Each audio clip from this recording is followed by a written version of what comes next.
भगवान श्री कृष्ण की जन्मभूमि है मथुरा और भगवान श्री कृष्ण की कर्म भूमि है इंद्रप्रस्थ, जो पहले खांडवप्रस्थ कहलाता था और अब दिल्ली कहलाता है।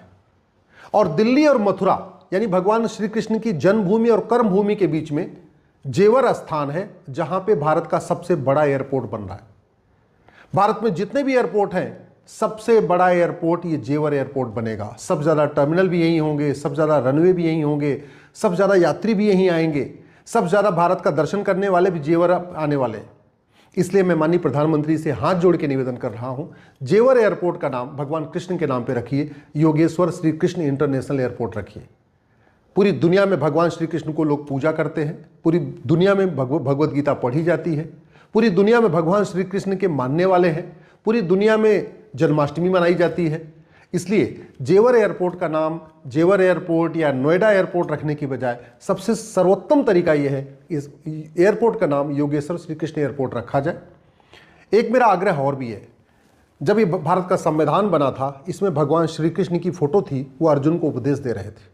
अब वो फोटो नहीं है, इसलिए भारत के संविधान में जितने भी चित्र थे उन चित्रों को वापस लाया जाए। भारत के संविधान में भगवान श्री राम की फ़ोटो थी, भगवान कृष्ण की फ़ोटो थी, हनुमान जी की फ़ोटो थी, भगवान नटराज की फ़ोटो थी, जितने भी हमारे इसमें चित्र थे पहले जो अब हटा दिए गए, उनको वापस लाएं।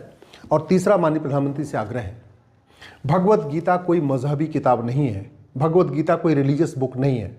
भगवत गीता धार्मिक ग्रंथ है, आध्यात्मिक ग्रंथ है, और भारत का संविधान धार्मिक ग्रंथ और आध्यात्मिक ग्रंथ को पढ़ाने पर रोक नहीं लगाता।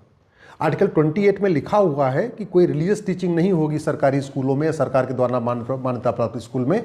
इसका मतलब कुरान नहीं पढ़ा सकते, बाइबल नहीं पढ़ा सकते, मजहब को प्रमोट करने वाली किताबें नहीं पढ़ा सकते सरकारी स्कूलों में या सरकार के द्वारा मान्यता प्राप्त स्कूलों में। भगवत गीता को पढ़ाने में कोई रोक नहीं है, क्योंकि भगवत गीता कोई रिलीजियस बुक नहीं है, मजहबी किताब नहीं है, बल्कि धार्मिक ग्रंथ है, आध्यात्मिक ग्रंथ है, कि यौगिक ग्रंथ है, और पूरी दुनिया में पढ़ाया जा रहा है। अमेरिका में भगवत गीता पढ़ाई जा रही है, इंग्लैंड में पढ़ाई जा रही है, यूरोप में बहुत सारी यूनिवर्सिटीज़ में भगवत गीता पढ़ाई जा रही है।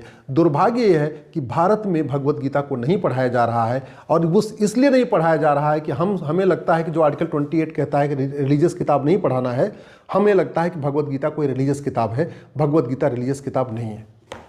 ये मेरा 3 आग्रह है। पहला आग्रह, जेवर एयरपोर्ट का नाम योगेश्वर श्री कृष्ण एयरपोर्ट रखा जाए। दूसरा मेरा आग्रह है माननीय प्रधानमंत्री से, संविधान में सभी चित्रों को वापस लाया जाए। जहां भगवान राम का चित्र था, उसको भगवान वहां पे लगाया जाए। भगवान कृष्ण का चित्र था, गुरु गोविंद सिंह जी का चित्र था, छत्रपति शिवाजी महाराज का चित्र था, हनुमान जी का चित्र था। इसमें